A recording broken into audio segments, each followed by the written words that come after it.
straight from South Africa. This is the strange and mysterious world with your hosts, Lee Stratum and William Collinson.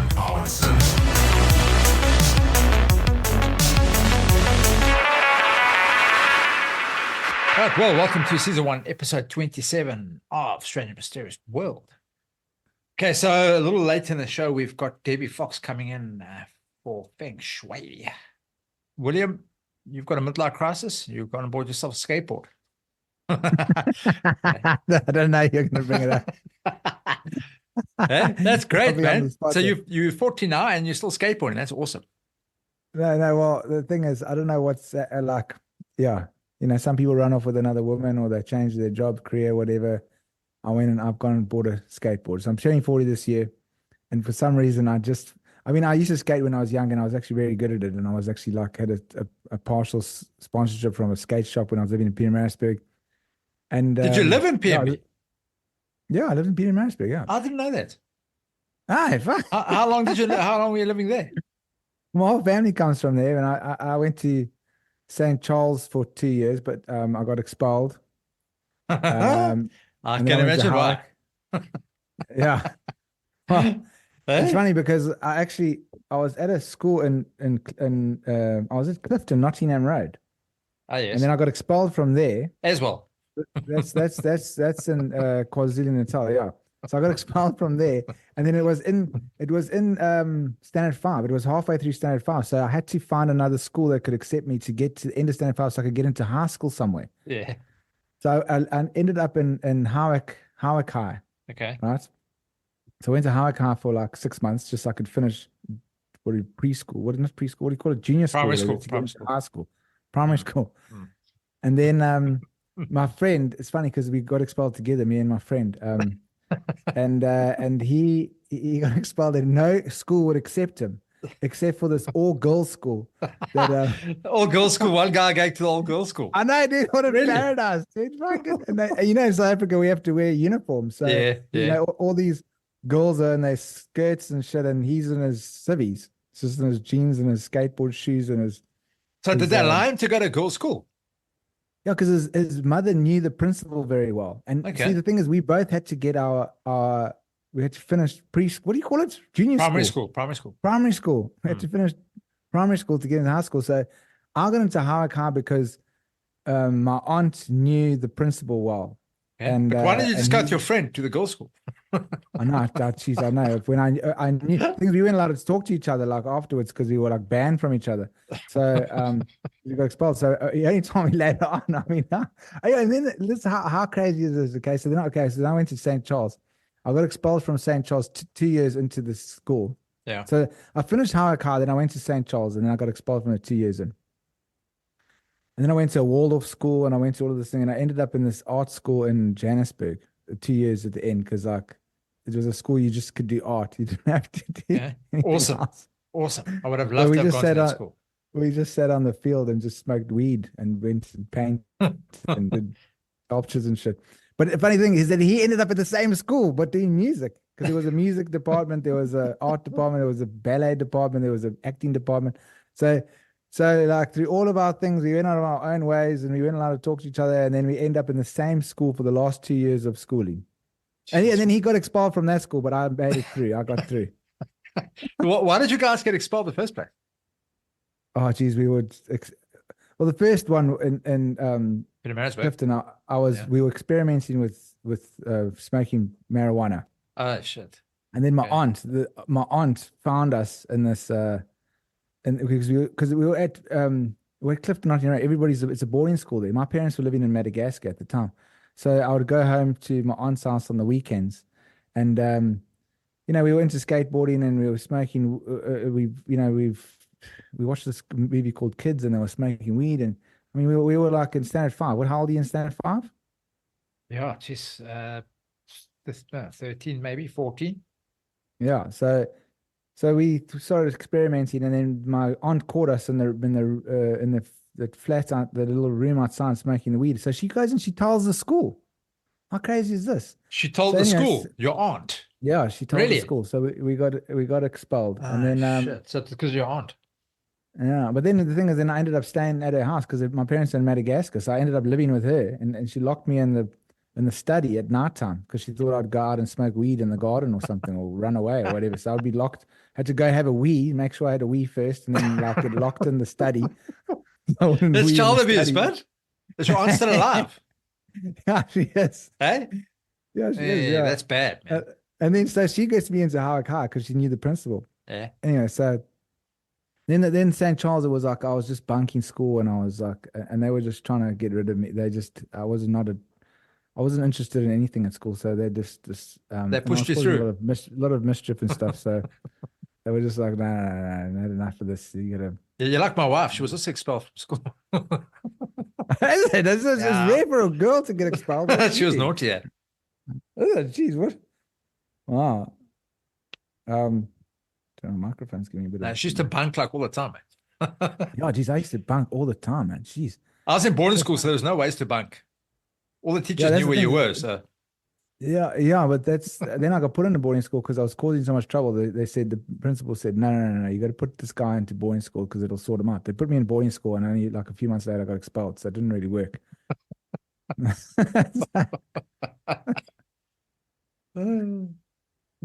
So anyway, so I got a skateboard, now I'm going through a midlife crisis. So okay, I so started shit, yeah, skating we had a again. long journey off the topic from skateboarding, but okay, so you got a sponsorship from a skateboard or a surf company. It was a half surf, half skate shop. It was called Sidewalk Surfer. Yeah, in Pietermaritzburg there. Okay, that's awesome, man. Now, did they sponsor you like money, or was it just like No, it skating was just I stuff? got equipment for like Okay. free and stuff, and shoes and stuff like All that. right. Competitions and From there. stuff. Did you enter? How did you do? No, well, that's the thing. Like, it was just around town. Like, I was known as like a really good skateboarder, so there was no competitions. They did build a skate park eventually in Durban there, and Still then me there. and my buddy, yeah, and me and my buddy used to hitchhike there to go and Okay. skate there. Uh-huh. And then the one time we got really robbed badly. We were hitchhiking, right? And we were like really stoned, like, and we got halfway to Durban, and then the guy that we were hitchhiking with, him and his girlfriend, we were like, we're turning off here on this off ramp. You're gonna have to hitch the rest of the way.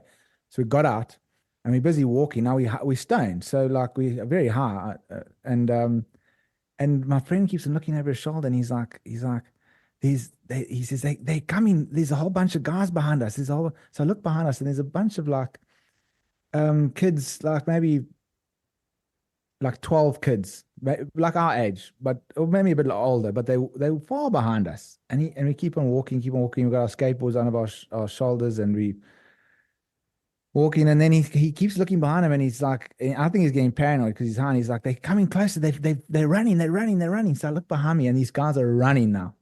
Towards they're you. running up so we start sprinting. And then there's this bank, right? There's this bank. We're so stupid. We should have stayed on the road, but we jump down this bank and we run. And there's actually like a squatter camp like down there. Now we're running. We don't even know we're running. We're just running down this bank. And then we look behind us, and you just see like these 15 guys just jumping over the thing, just coming down this little like hill thing, like after us. And then we just surrender, and they jump on us, dude. Like I promise you, I was like in the air because there was a guy pulling every leg, every arm. Like I was in the air like a starfish with them pulling me in every direction. It's like they torture the horses in the Westerns. Yeah, like I wasn't even on the ground. I was in the air. This is how much they were just ripping everything off me. My shirt, my shoes. The one guy was feeling in my pants, like he was feeling my balls, like, and I thought, oh my god, I was like, fuck, we're gonna get. I was like, we're getting raped. I was like, oh my gosh, we're getting raped. This is all I could think. I was like, oh fuck, we're getting raped. And then they just dropped us, and they left us there with just like we didn't have any shoes anymore. They took our shoes and our jerseys and everything, just like a t-shirt and our pants and our skateboards. Everything was gone, like money. There was no cell phones in those days, but we had nothing. We just not even shoes. And then we had to walk up the bank to the road, hitchhiked. Got into Durban, found somebody to give us money because it was payphones then, and luckily we knew all the numbers were in our heads then. If I had got robbed now on my cell phone, I wouldn't be able to call anybody because I wouldn't know I don't know anybody's phone number off by heart. Then we bummed some money off someone, phoned my mother, and she came and picked us up. But that was no. Jeez. Anyway, Okay. All the pleasures of living in South Africa. Yeah, and then that guy, shame, I actually speak to him now. He lives in Ireland, but he got stabbed like 6 times in the back, and his lung got punctured. And I remember he was in the hospital with this drip bag, also with a muggy, another robbing. And like South we were all Africa as smoking. well. Yeah, in South Africa. But Okay. we all smoking then, because when we were kids it was cool to smoke. So we all smoking. I remember in the hospital he had this drip bag there, draining the blood out of his lung, and he would take it outside of the hospital and he would have a cigarette, and then like we would watch the drip bag fill up with smoke while he dragged on a cigarette. The bag would go full of smoke and then got. And I'm just thinking, "Gee, this can't be good." So All right. So what a way to that's start a show. and then what happened after that? So you just kind of your skating career ended. Yeah, well then I got into that art school in Joburg, and then we just sat around smoking weed on the field all day, and then going to art class. And I just kind of think and then it was the days of the raving, and we'd all go on, we were just into partying, it was that stage of our lives, and I kind of the skateboarding just went into the background. So tell me, But I'm back, man. I'm back. I yeah. got my skateboard. Yeah, is your skateboard full of stickers yet, or is it still like just plain? No, it's just not playing. Shit, that's actually pretty cool. But skateboarding and surfing is very similar. Yeah, it's yeah. I suppose that when I started surfing and I got here to Cape Town, I picked it up quite quickly. Even when I went snowboarding in America, like I picked it up very quickly, and then even the instructor was like quite impressed. He was like, "Wow, I've never seen someone just learn how to snowboard so quickly." Yeah, it's very similar. I know there was a movie that came out in the 80s. It was a true story. It was based on the guys that actually surfed, and they were the ones that started doing all the swimming pool skating. Oh, Like okay, cool. you'd empty all the Yes. swimming pools, and then they would like skate in the swimming pools. I Okay. can't remember. It was a movie. It was based on a true story, but they were the ones that actually came up with the whole skateboarding thing. It was awesome. Oh, wow. And Geez, they I'd would love do to see that. that. They would do that in the winter and then surf in the summer. Oh, yes, because that's what I've been doing now. Well, when it's bad, when the waves are shit, I'm skateboarding now, and it's great exercise. I mean, geez, like 20 minutes of skateboarding, I'm like finished. Like I'm sweating.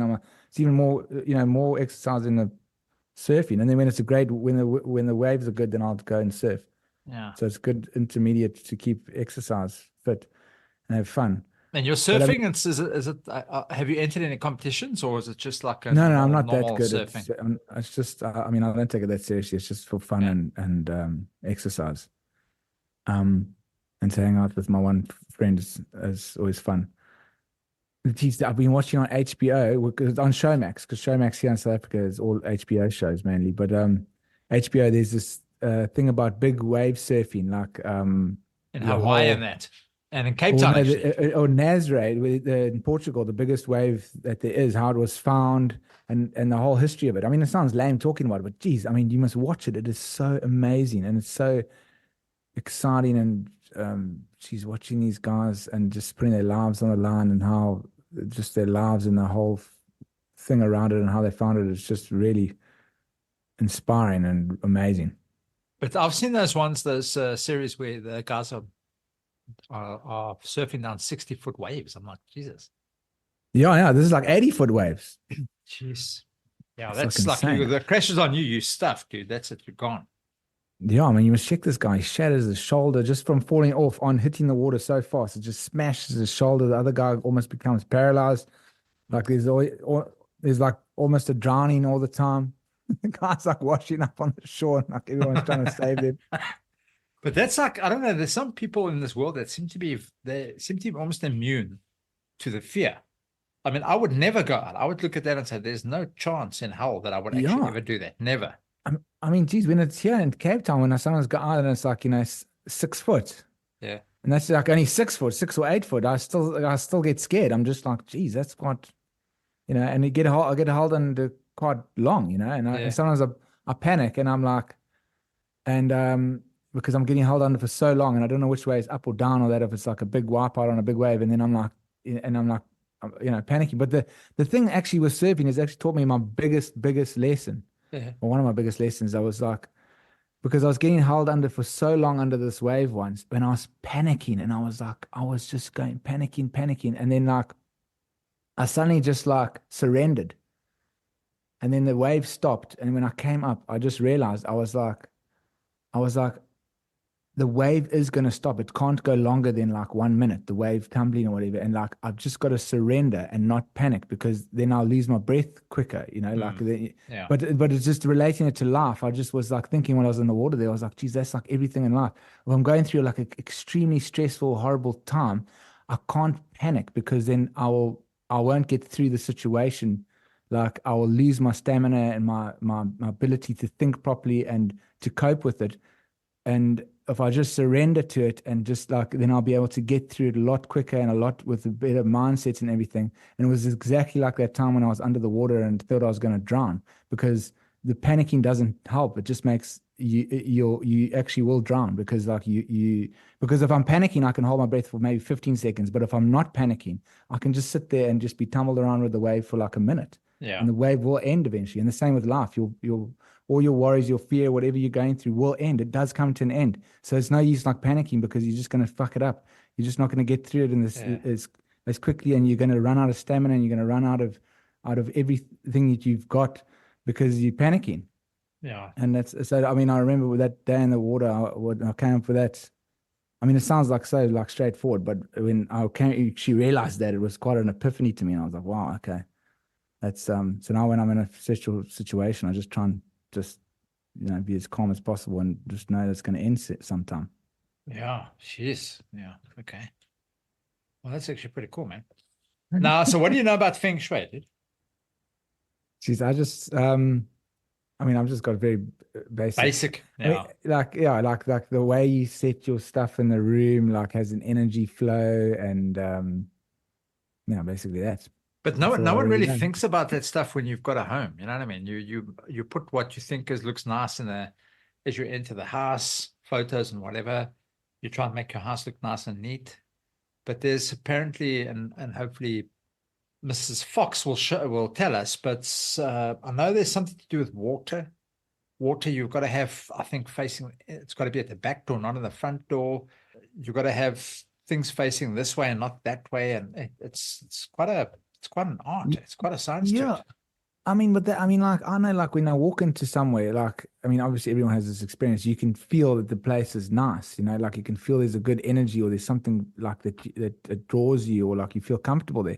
But I never understand if it's just because aesthetically it looks nice and it's like pleasing the way that it looks to me, or whatever my taste is, or if there's actually like kind of, and I'm sure there is. I mean, of course there is. There's metaphysical things to everything, but but I do also know in my house, like when I first move in, like I put stuff a certain way, and then it doesn't kind of gel right, and then I start moving it around until I kind of like the place settles to where I feel like, okay, well now it's actually working.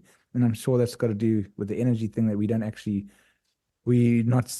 know what, because we're not taught about it, but there's something to do with that, obviously, that energy in the room, or how it's moving or whatever. Yeah, that's actually pretty interesting.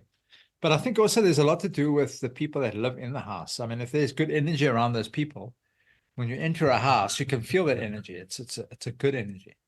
But if you're going into a house where the people are always fighting with each other, and kids always screaming and shouting and swearing at each other, you can feel it. When you go into a house, you can actually feel that, like almost like a negative. And you stay for an hour in the bra, then you leave. Yeah. You already start brain, you're like, hey, you guys, I've got to go now, man. I've had that experience. I rocked up at a friend's house before him and his wife had a huge fight, and it was very uncomfortable. Therefore, cool. So welcome, Debbie. Thank you for coming on here today. And thank you so much for. Thanks. So, well, our whole theme for the podcast is Feng Shui. And we would just like to be educated. Yeah. What is Feng Shui?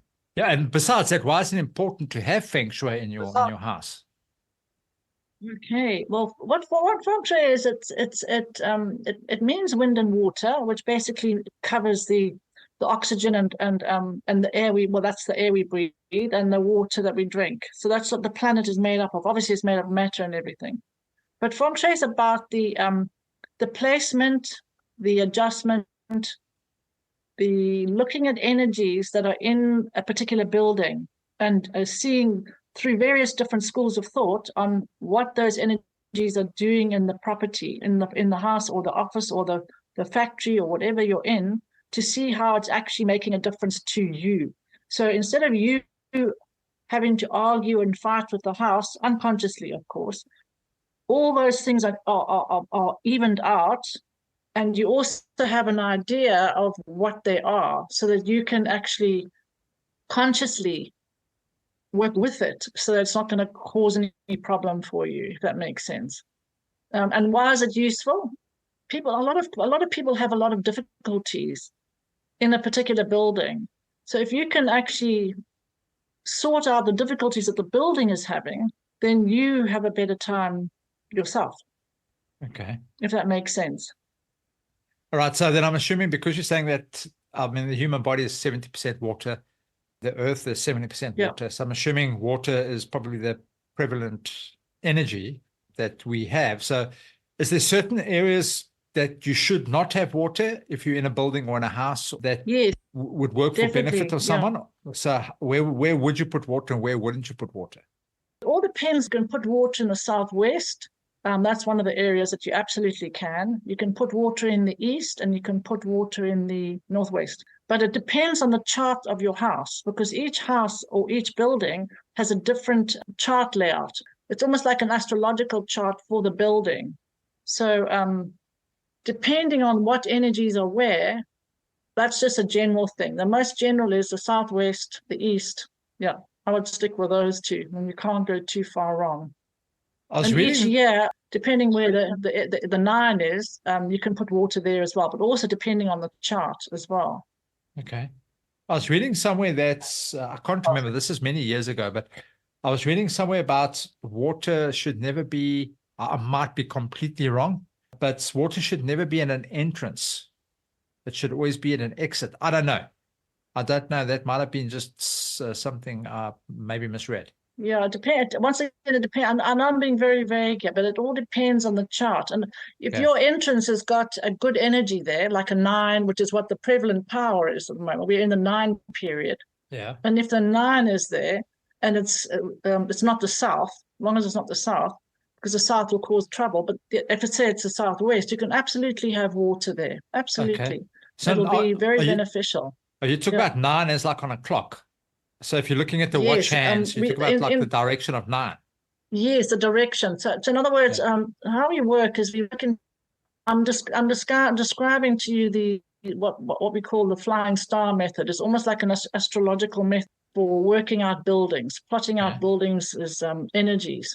Okay. So we're in the 9 period now. So depending where the 9 is, and at the moment this year, we're in the 4, 3, 4, 5, 6, 7, 8, 9. It's in the southwest.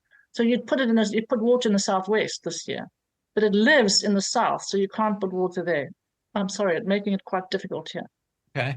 Okay, so tell us, because I mean, just first, so you're Feng Shui like consultant. Right. So just tell us exactly how the process works. If someone phones you up, they say like, I need some Feng Shui at my house. Like how does it work? How do you go about doing it? What would you do? Like maybe if you could just describe the whole process. Well, when somebody phones, they're usually looking for help on some level. Usually it's they have financial issues, or they have relationship issues, or they have health issues. So for me to do an appointment, I ask for their birthdays, their times of birth. I get an address. I get the plan. I have to have a plan of the building. If it's an office block, I have that as well. And then I basically go in and speak with them. And then I do a chart, this flying star chart. I also look at a few other things as like parts that I'm learning to do, which is like an astrology thing. I look at all where the energies are in the building, see where they're sleeping or where they're working, and then move people or change things so that they're sitting in their best direction, because everybody's got their own best areas that they can sit in or work in or sleep in. And some areas will not make people healthy, and some areas will make people argue, and some areas will make you go bankrupt, actually. So if you've got the wrong energy at your front door, you can definitely have a problem. Yeah. But how, Geez, now you make me quite like paranoid. I'm thinking you I'm gonna got get you got a cuck ton of cuck energy in your place. don't you? No, it's not so cut and dry. It's not so cut and I dry. think, geez, Yeah. am I in the right place? I don't want to go bankrupt. Uh, No, if you've got the wrong energy at the door, well, just think of it like this. Think about, I'm sure you've seen shops where the one person moves in and then they go bankrupt, and then the next person moves in and they go bankrupt. It's Yes. not that people are stupid. It's because the building itself has not got good energy. Well, that's Yeah. funny because I used to live near Rivonia Square in Johannesburg, and that shopping center there, Rivonia Square, every single time, all of the shops actually would never last. It's like it was always empty. Yeah. It was the weirdest thing, and it's in Yeah. such a good area. You'd think it would be booming. It's Tell probably me- got the wrong energy at the front door. Yeah. I want to ask you a question. We This have the might same be, at Heritage Market in Hillcrest. Sorry. no, I wanted to ask you a question. This might be a little bit out of your scope, but No. you kind of know about entities, poltergeist, those kind of things.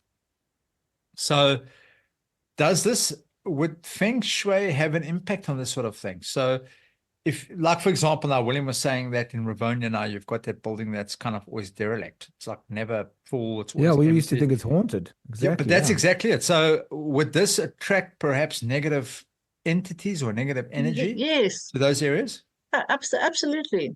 Okay, that's actually Absolutely. very interesting. Because what I forgot to add is also sometimes is when I'm doing a consultation, I'll also check what we call geopathic stress, which is underground water, ley lines, Wi-Fi, power lines, all those kind of like electromagnetic things. Yeah. It'll make them sick. They can't work properly. Yeah. And then, of course, I also look at what the energies of the place feel like, because you ask about poltergeists and ghosts and things, and they definitely make energy not nice. Yeah. And then there's another piece that I've come across a lot, and we only think it happens in South Africa, but it does happen elsewhere, is people put muti on other people. So that's also, and also if they don't put muti, they put bad thoughts on other people. It comes up as like that's an entity. So you've got to like clear those entities too. You got to clear everything so these people can function, especially if they don't know. Once they start knowing, and you can show them how to do it, or they can get help and then they can get on their feet again. Then obviously they've got the strength to carry on. Okay, yeah, I think those negative energies that you're mentioning with the muti and those kind of things that the guys, it's kind of for our overseas people. It's more like a witchcraft type thing where people put bad energies or send evil spirits to people's house, and that we've come across that in our podcasts, and we call them thought forms. Tulpas. Forms, exactly. Exactly. Thought form tulpa, exactly. A whole tulpa. And to get rid of that tulpa, that could be quite a thing to do. But so you get rid of all those kind of things. No, I don't do that. No, I can't. I don't. I'm too scared. But I do have people that do it. I've got a guy in Johannesburg that does that for me. Yeah, he does all the muti and all the really terrible stuff. Yeah, I can do a little bit of the geopathic, but underground water, I get a guy in England. He does the clearing for that.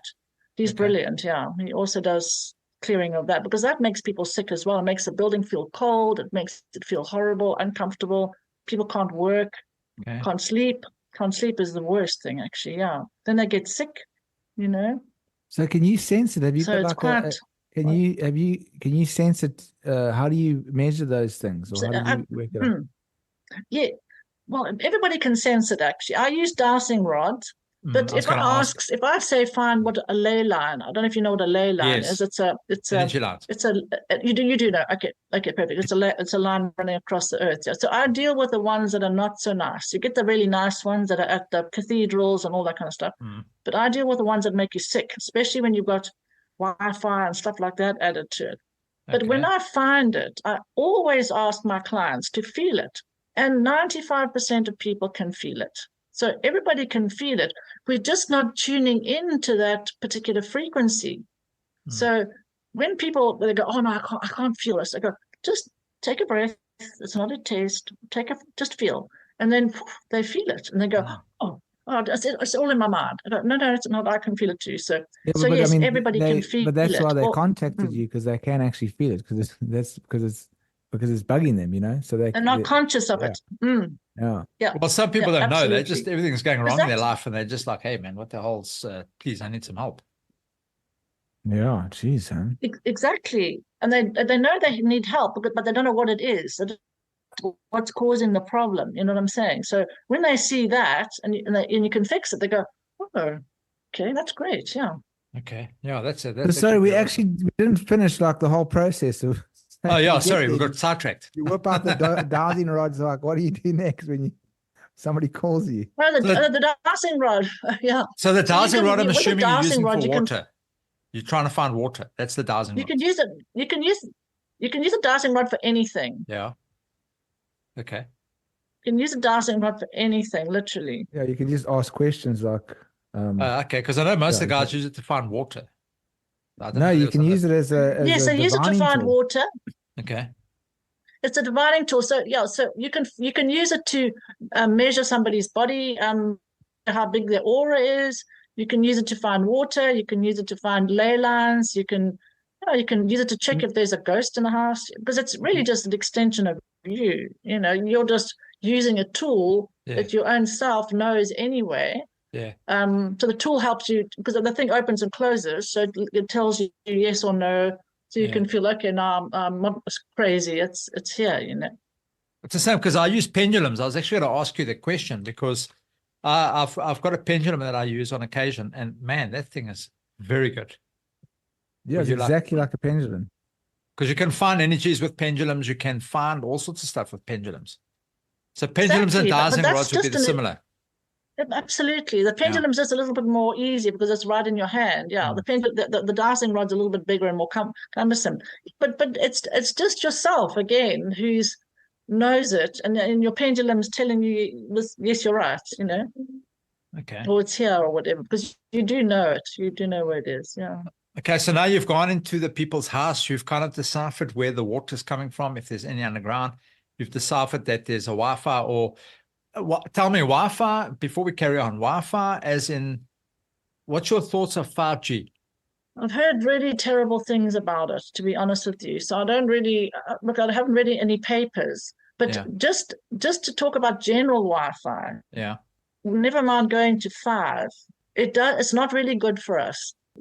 People ought to be putting it off at night when they're sleeping, but most people don't want to because they're trying to wait for the children. And I say, well, at least have it a long way away from you, the router. So you're not, it's not right in your space, because it definitely messes up the body. Okay. People make having their phones too close to their on their side tables. So what distance should it be? In the bathroom, at least a wall away from you. You should at least have a wall or be in the cupboard.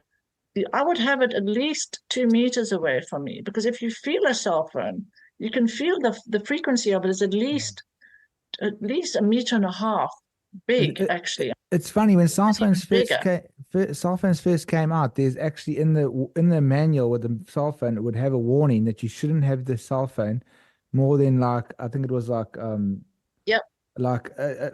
3 or 4 centimeters away from your head. You weren't actually supposed to put the cell phone on your head. There's actually a warning in the cell phone manual.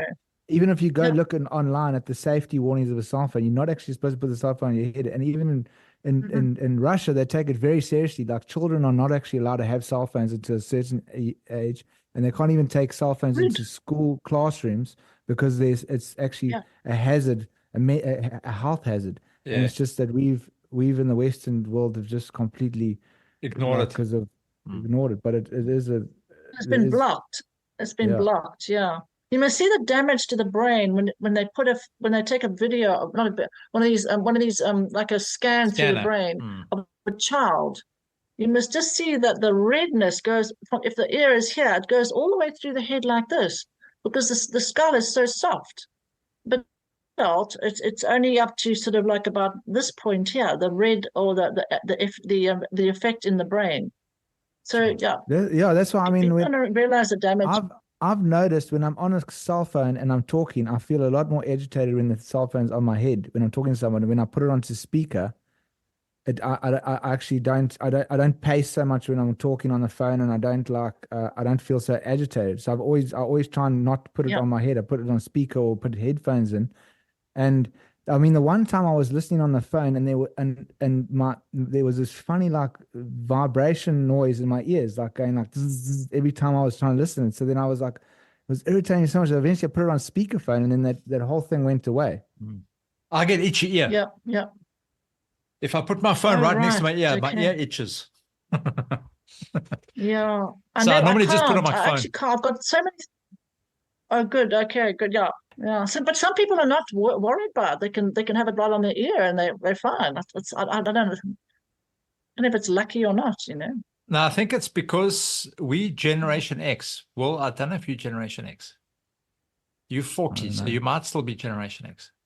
But Generation Z, which is the 2000s and on, they grew up with this stuff. It's been like in their hands since the age of 2. Yeah. So for them, the interference that's coming, they don't actually even notice it. They're so oblivious to it, they don't notice it. No. We do, because we came from an era where we didn't have TV up until probably the age of about 16. We didn't have cell phones. We had bloody connect phones where you had to connect to somebody else down the line. You had to phone them and ask them to connect you. So, even if you can't feel it, that stuff is not good for you. I mean, yeah. I think it's important, and people maybe don't understand this, but I think it's important for at least once a month for a weekend to get away where there's no cell phone connection, to go out into the mountains, like, for example, here in the Berg. You go for a weekend out in the Berg, go somewhere where maybe Drakensberg Gardens or one of those places where, you know, you can actually go and hike for the day. There's no cell phone signal. You leave your cell phone in the thing, and you just go out for the day, and you connect with Earth again. You kind of almost reestablish yourself. You balance yourself out again before you come back again. And most people, and it's funny enough, even the young guys now, if they go on these camps and they go out for a week, you know, at first they like really, where's my cell phone? I need to be sending, you know, a message to my friend. But when they get back, they're like, geez, we actually prefer to stay here than go back to the normal world, because everything's just bombarded with frequency. And as you're saying with Feng Shui, and I'm assuming this actually not only works with buildings, I'm assuming because we're 70% water, I'm assuming they must have some sort of effect on the human being itself. So when you're out, there must be some way of Feng Shuiing yourself so that you can, you know what I mean? You can have a better lifestyle or a better connection with things that are going on around you. Yeah, what I suggest with people is that when I go and see them and they're having, most people, is that the way you sort yourself out from, if you can't get into the mountain, which obviously is first prize, is to walk around with no shoes on in the grass, because that's immediately you degauss your body. And of course, you can also take minerals, because the Wi-Fi takes the minerals out of your body. It sort of magnetizes it out, and so taking minerals is really good. And then also deworming. People don't understand that deworming is a serious thing. I know it's a funny thing to talk about when we're speaking about Feng Shui and stuff, but it's a serious thing. People ought to deworm as well. But that helps them to deal with everything, actually. It's a much healthier thing. Okay. Yeah. Feng Shui your body. I did not know that. I did not. Feng Shui your body, yeah, because you need to look after your body. People forget. Sure. And lots of things cause problems. That points out all the little of electricity cause problems. Okay.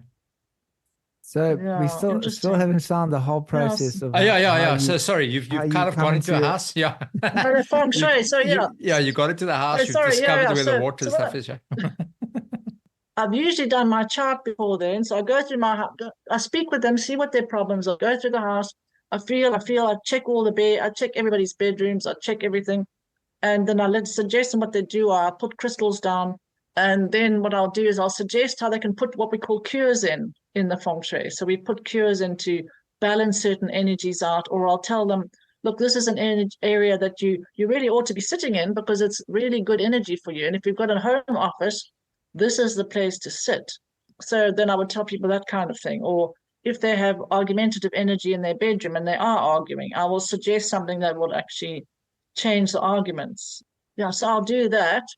and generally just give them ideas of what they can do. So also symbols in a house are important as well. People forget that symbols are, when I say symbols, I'll go to somebody's house and they're wanting a partner, but every picture on the wall's got a grim face, or a girl by them. It says a girl, a woman looking for a partner. There's a grim picture of a girl on the wall by herself, and there's a few of them, and you go, well, that's not going to make you have a partner because you've got these horrible pictures of single people, or they're sitting with their backs to the room or something. So I do look at that. It's a very fundamental, it's a fun way. People enjoy that because they've got a handle on what can be done, So put a picture, if you're wanting a partner, put pictures of two people. If you have a partner, put pictures of the two of you having fun together, or a picture of a family. Because what you see is what you get, It's very important we forget that what we see is so important.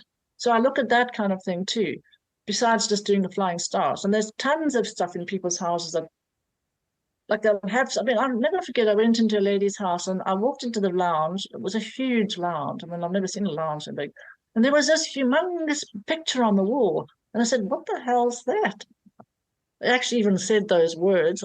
What's that? He said, oh, that's my picture from a painting from my granny, and I couldn't stand my granny, and I can't stand that picture. I said, what you got it up there for? He said, well, the wall's so big. And she did. The whole room's energy changed like that because she had such a intenseness towards this picture. It was ruining the picture, ruining the energy of the room. Just what you were saying just now, Lee, about entities. It's like you're fixing your own house. Sorry, William. Sorry. No, sorry. I just wanted. I was just saying, wow, that's interesting. But now that we've stopped, I just want to ask you. So, how do you sense where this place is that the energy is good to sit in or to fight in, or not to fight in? Okay. I do a flying star chart, they call it. It sort of outlines, it gives you like an astrology chart for the house, and it got it shows you where the planets are sitting in your home. So there's a 2-3, you can absolutely know people are arguing. So you can definitely adjust that. But it just depends on the chart. And obviously, so that needs something to be done. But if you haven't got that, if you haven't got somebody to come and do that, it's like a flying star chart and tell you where all the arguments are. Look at the paintings. Look at what's in the room. Look at what's causing discomfort, because there's some things that are just not nice. And check if there's a picture of somebody you don't like, or an auntie or an uncle, or if you've got a lot of junk and you're always irritated by the junk whenever you go in that room there, and then you meet up with your wife or your husband and you take it out on them because of the junk, so there's a whole lot of different things that can cause. The easiest for me is to see on this flying star chart what actually. So if it's to do with the chart, and it sounds like it's to do with the planets and alignment of certain celestial things and that, then do you have to change your house like every few months or something? No. Okay, what happens is you do a chart for your house or the office or whatever. There's a chart that sits with that property while you're living there, if it's a house. Okay, so just say we deal with a house. You've got a chart, that will be the chart of the house for that particular period of time that you're living in that house. And then I'd set it up for the year or for in as long as you're living there. And then a lot of my clients like me to come back every year and then adjust the house for the yearly charts, which do change. And then there are some people that like to do monthly charts, which I don't really get involved with. But if people are having difficulty, I will look at their charts and say, okay, this is what's happening this month. So really, you need to adjust that. I generally just do yearly charts, and that adjusts the energy for the year. But I'm assuming the shift for a year can't be that much. It's probably maybe a half a meter off from where it was previously. No, it's not shifting anything. No, the chart stays the same. It's just who flies in there. So just say you've got a front door that's got a very nice energy there. Say it's an 8 or a 9. Yeah. And then the next year, it might be the 8 one, but anyway, some nice energy. The following year, a 5 falls. Just say you've got a 4 there. Then the next year, the 3 comes in, say. Okay. And then you've got people arguing. If somebody robs you, you just think, what happened here, but the 3 has moved in. The 3 is about arguments and can be robbery as well. Or somebody takes some money of yours or takes something of yours. So it can be that way. So Okay. these numbers, what So are these it's- numbers? When it's- you're it's- referring to these numbers, what are the numbers? The numbers indicate the elements. So you've got fire, earth, metal, water, and wood. And each of those elements have got a number. So you've got, and those elements are what makes up Feng Shui. So, Okay. So how do you know like, that what is a number when you look, you say the doors are 9. How do you know that the doors are 9, or how does that work? because I've done a chart. I've done like a little chart that tells me where everything is. I mean, that's it just also gives you another, when you go buy a house, how important it is to have a feng shui person or someone there that can actually check the house out before you buy it, to make sure that everything's Yes. kosher. What do you, but Now, what I want to find out from you, how do you figure out when a 9 is, when a 3 is, when it's a 7? How do you figure that out? Okay. Because you've got that whole chart, but how do you know there's a when little- to? Okay, it's derived from the time. It depends if it's just 2 houses. When you move into the house, Yeah. that's the date. That's the date you use, and then you use the direction the building faces. Okay. And you do this calculation. Well, I don't do it anymore. I use the calculator, and it just works that whole thing out. And you just place it onto the chart, Okay. and onto the plan, and it gives you the chart, and you can see exactly where everything is putting. Then you Okay. can help people with that. Sure. So is there a way to bypass everything? Just say if you like do these crystal griddings like in your house, where you just grid the ceiling with certain crystal, sacred geometry kind of like things, can it like protect you against all of that stuff so that it's just a completely like isolated from any strange, like what you showed us there with that grid? Will it just bypass everything there? Because now you got this protective like gridding around your house. I suppose you could do that, but I think the human being or the human condition can actually do it themselves. If you're listening to your intuition, I say I don't want to take power away from people. It's my worst thing, and we're trying to, instead of having too many things that we have to use to help us to get through, rather we use our own intuition and we work on ourselves so we know what is potting, or we don't get affected by these things. And if we are affected and we really can't work it out, then you call somebody like myself. But people can work things out. Otherwise, I don't want people to be afraid of things. It's because everybody lives in houses and not much happens. Yes, sure, yeah. It's Because like talking to you now, I'm like, I'm saying it's I'm not- like, geez, I got to get Debbie here. I'm gonna fly out from Durban. She's gonna come sort out my house here. No. Don't. I don't want to. I'm giving you the worst case scenarios. I did give you some nice things there with the studying area, and there's good for that's romance. You can tell you don't have an affair. You can have a look at all of that. So you can just adjust it. But people need to take responsibility for themselves and their own. Because people are powerful themselves. We don't have to always have somebody else help us. I think it's when we get really stuck that we actually need to. Does that make sense? I don't want to make it sound like you have to have a. Yeah, the problem is most but people it's don't useful. actually Don't know get me that. wrong.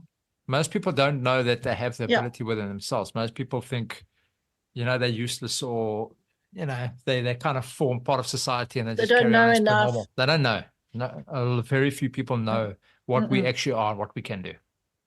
Yeah, but I think it helps though. It Even actually if is you like, because maybe you are powerful and maybe you are sitting in the wrong side of your house the whole time when you work, and you're powerful enough to like to stop the energy or whatever, but it's draining you. I'm sure it's draining you somehow, and it's like affecting Training you, affecting exactly. Then you don't know, and then it's helpful to get someone and they just say like, no, just go sit on that side of the room, and it'll be better, and then things will flow a Yeah. bit better. So I think it's pretty helpful, even though we are powerful and whatever, it does help. And how busy are you? Look, it does. I'm very busy at the moment. Yeah, sometimes I'm not busy. It goes like normal businesses, but I'm very busy at the moment. Yesterday, I went to a house that a client had, and they wanted to move in there. They were desperate to get in there because they had to get out of this other factory, and they were like, had to go there. And I went, ooh, can't go, yeah, not good. I worked them around to it, and I didn't just go, I just showed them why they couldn't do it, and then they go, oh no, you can't, no, okay. So everybody's happy about it. I didn't just go, nah. So but then it was a relief for them because they could, we were trying to force ourselves in here. We felt it didn't work, but we're going to force ourselves in here. So just having somebody on the outside go, no, your intuition was right. it's helpful. But It's do you very think helpful. when people When your like, intuition is not working. yeah, do you think architects or people that are building houses or going on sites, I mean, shouldn't they be consulting people like you before they even erect a building, or They like, should or even actually. they Yeah. actually even before they plan a building? No, it might have changed, but and it actually has changed. The younger ones are pretty open, but I mean the older ones, I'd go to meetings with the client and the papers and everything, and they'd look at me. Well, I remember one guy looked at me like I just walked out of a very smelly piece of cheese, sort of. I can imagine. Wasn't going to Like, listen at all. I've studied for like 6 years to get this degree of how to plan a house. I'm not going to listen to you. 7, darling, 7. That's it. What William was saying is that they should be calling people like you in to say, okay, look, this is Yes, I this is said where they you don't. should be No. having, this is what should be doing, and then go from there. You see, if it's architects listening to their intuition, I've been into places and I just go, what made you do this? Oh, no, I just felt right. And then whenever I'm doing a house for somebody who's building a house, I say, look, just get the architect. I'm not going to tell you anything. Just tell the architect to build, to do the drawing, because then they use their intuition. They haven't got anything in their ear. You can't do this, you can't do that. And then if the architect is really listening to their inner guidance, they'll do the house perfectly. I might have to just suggest a couple of little adjustments, but that's what I like. If you just let people do the thing. Yes, but most architects, you just go in and you go, oh, what did you do this? So anyway, you were saying you don't sleep properly or something. Sorry. No, I wasn't sleeping properly like in my room, and then someone suggested no, because your head's in the south, and your head should always be in the east when you sleep. And I was thinking, please, but if I put my head by the east, then I've got to move my bed like right against the sliding door, and I can't open the sliding door. Like, so what do I do now? Put in the cupboard. Yeah. Now, if you're not sleeping well, then you could have a geopathic line there. You could have a plug point behind your head. There could be a number of things. I mean, it's inspired me so much. I'm going to go and find wait. someone around this area to come and check my house out. Yeah. Well, if you just call me whenever you got A Zoom call. we can just walk through your bedroom, and I'll tell you what's your bedroom, because I can feel through you what's potting, so I can do that. Okay, so it's also a very intuitive kind of thing, as well as the graphs and the charts and the dowsing rods. I know the dowsing rods are an intuitive tool anyway, but I'm just saying, so it's also like a lot of feeling like intuitively with yourself. It's quite interesting, yeah. How many times have you been overseas for this? How many times have people said, hey, listen, come across, they've flown you over, or you know what I mean? How many times has that happened to you? In the old days, I used to go. I went to India a couple of times. I went to Dubai, because my clients would send me there. But now they've realized that I can do it from a distance, so I don't go anymore. So now they're lazy. Unfortunately. You should have kept quiet about the distance thing. But Debbie, we're just running a little bit out of time here. I was just thinking, what are like the 5, if you could give our listeners like 5 best tips of if they didn't, can't get someone like you to come to their house, what 5 tips could you give people about Feng Shui? I think number 1 is that they must like where they live. I think that's very important. And if they don't like where they live, then they need to make it as best as possible. I would also suggest that people do their best to not have too much clutter. And if they do get too cluttery, then they must realize that maybe they're getting a bit depressed, and then wake themselves up and tidy everything up and make sure that they're feeling good about that. Okay. One of my biggest things actually is what we've spoken about already, is the Wi-Fi. I would really urge people to put it off, and I would really urge them not to have it in their bedrooms, and I would really urge them, if they've got a plug point behind their head, to put a little crystal of something like a tourmaline, or move the bed away, or put aluminium foil over it, and not to have their heads under a window if they can afford it, if they can get away from that. If people don't have crystals, no wonder they call us the people with the tinfoil hats, because there was some Feng Shui lady that got someone to wear a tinfoil hat. So hold on, you're saying tourmaline. So you can't use quartz crystals. It's got to be tourmaline. Tourmaline's good. Rose quartz is good, and rose quartz, and also amethyst. But tourmaline's pretty good, because you can use a teeny little piece like this, and it works perfectly on a plug point. pinky So what do you do? finger. Just put it above the plug point. And Put then it above your head when you're sleeping. Or what? Sorry. you'd stick the plug itself onto the actual plug itself Hmm. because that blocks the frequency. Okay, that's actually interesting. Yeah, it does. It's got like it's got what they call a corona of electricity around. It's about 30 centimeters, so it impinges on your head. I find it so interesting is that I've got this app on my phone it was a ghost app. You know these, for ghost hunting when you go look for ghosts, and it has it has all the EMF frequencies, and it's got it's you can get like there's quite a lot of ghosts. And it's funny because I was walking around my house and the thing started going like crazy, and I'm thinking like, what the hell's going on here? And then I found it. The closer I brought it to the plug point, the crazier that EMF thing goes. Or I don't know which one it was. There's quite a few like reading things on that app. Yeah. And it was like some serious like electrical interference coming out of like a multi-plug.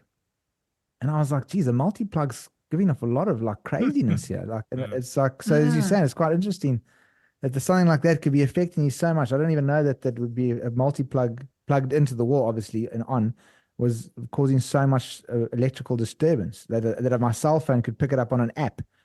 And so that's interesting, yeah. So you just put some crystals on it. Yeah, we don't know. I went to a lady's house and she had one of those mozzie goodies, and these little mozzie things that people use. Yeah.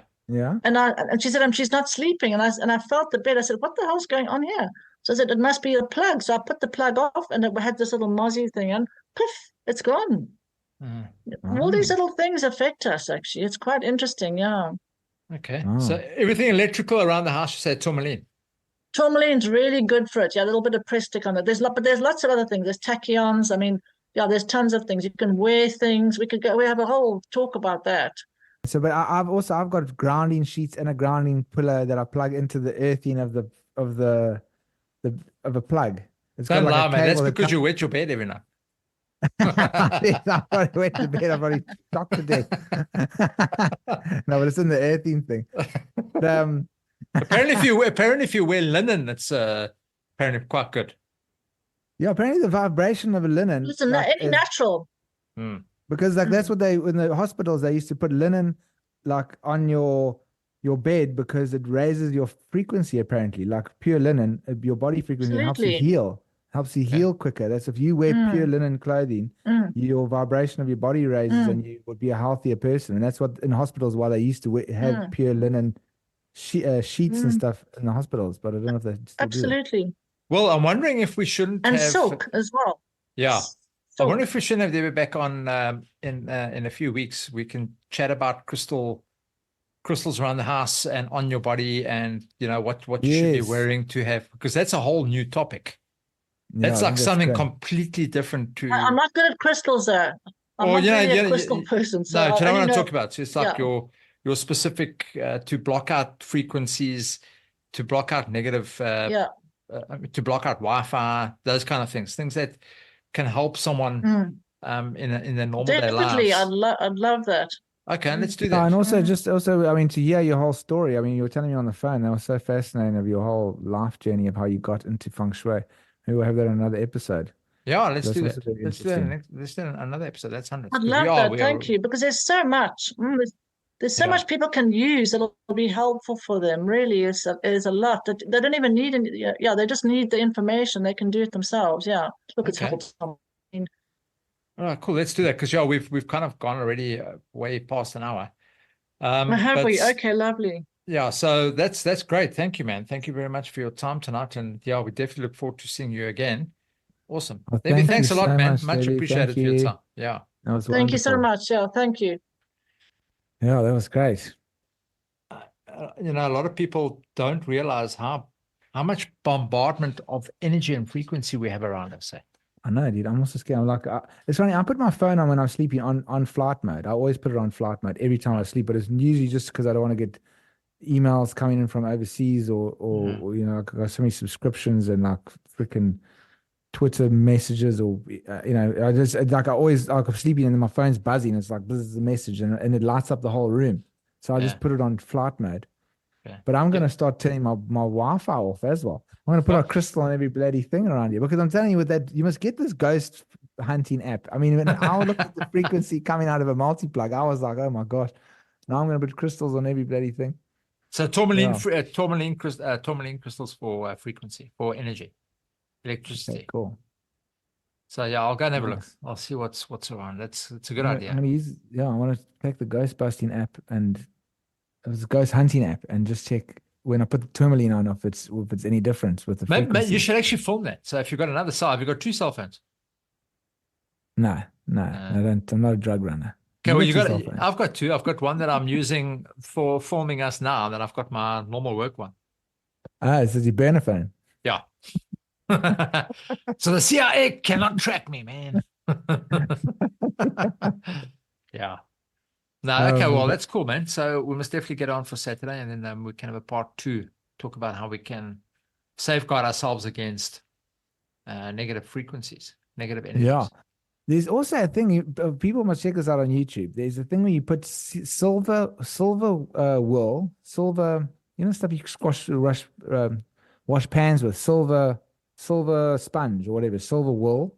You put it around your phone and then you ring it. And then apparently sparks come around this thing. I don't know what else you have to do. You might have to do something else, but I talk about the steel wool. Yeah, you put it around, go onto Steel YouTube wool. and say steel wool around the phone. You put it around the phone. I don't know what else you have to do. And then you phone that phone and then the steel wool just starts sparking. Really? No, I've seen YouTube videos, but I don't know if it's real. I've never done it myself, but it'd be interesting to do it on the show.